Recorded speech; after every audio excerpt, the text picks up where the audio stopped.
All right, I want to turn to our other story at the top of the show, and that is this Project Veritas video behind the scenes. Take a listen.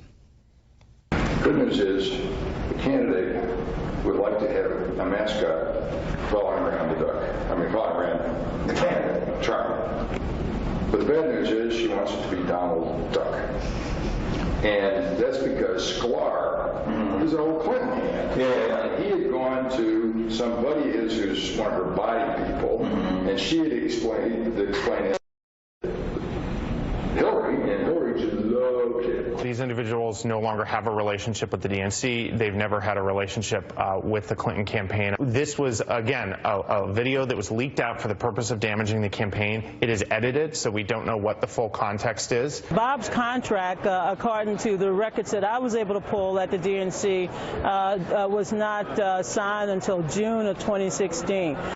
Just to give you some context, Bob Kramer is this consultant whose Democratic National Committee contract was severed after last week's Veritas video. The White House logs say he's visited 299 times between 2010 to 2016, 34 visits with the president also in attendance.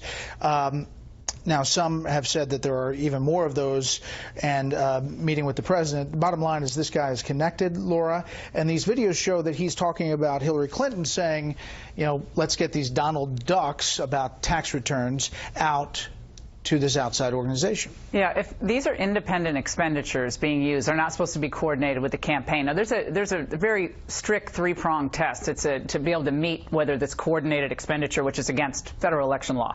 It regards payment, content, and conduct. Now, the content here is this Donald Duck character. It's not clear that that would, under the legalistic definition, be a communication that is coordinated as a legal matter. I don't want to get into the legal weeds. We talked about it at the beginning of the show. But I know the guest kind of dismissed it. It's not all that clear yet. That has to be fleshed out a little bit more. But more important, they keep kind of blowing this off and saying, well, Kramer's no longer with. But that doesn't matter. He's a dirty tricks guy, longtime confidant of the Clintons, obviously very close with Obama.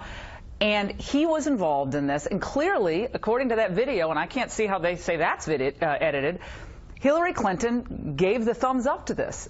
Now, again, they keep saying, well, they're stolen documents. WikiLeaks are stolen. You can't look at, well, they didn't think they were, it was a concern when Donald Trump's tax returns were leaked out, and they made hay of that. This, again, speaks to the question of ethics and propriety. They think campaign finance laws are important, but when they run afoul of them, they want to blow it off and say, well, he's no longer employed. I don't think that's all that relevant here. Heidi. I just, in this case, don't know what we have here other than Hillary Clinton maybe thought it would be amusing to have a duck stalk Donald Trump. That doesn't necessarily translate into an independent expenditure, as Laura points out. But these are very serious allegations, and that's why, as a journalist, I want to see the full unedited tapes, because O'Keefe had these moles, if you will, inside these organizations for many months, and he's refusing not only to release the unedited tapes, but to even put any kind of a timestamp or any kind of context whatsoever into these tapes. And given his history of misleading editing, I think that that is in the Americans. He did have this plot to tamper with phones in Democratic Senator Mary Lander's office, and the FBI arrested him and 3 others. They charged him with entering federal property under false pretenses with the intent to commit a felony. He ended up pleading to a misdemeanor.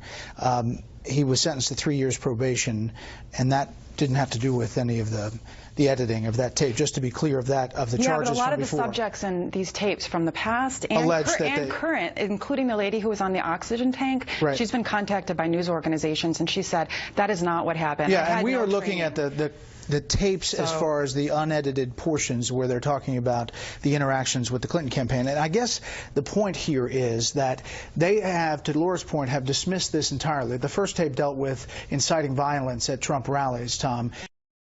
And there was a complete, push-off, a Heisman Award there, that they were nowhere near this guy. And yet he is talking about hearing from Hillary Clinton and people close to her, interacting with the DNC and Donna Brazile in a contract because she's worried about ABC and Disney and the character. I mean, there's a lot of interaction here that is not explained by the campaign or the DNC. Can I add one last thing before you go to him? And that is, I think we need to, another journalistic point that we need to make is that NBC News has reported that O'Keefe's group was given money from the Trump Foundation at the very beginning of this, when he was about to launch his campaign. And of course, a lot of his stories have been running through Breitbart.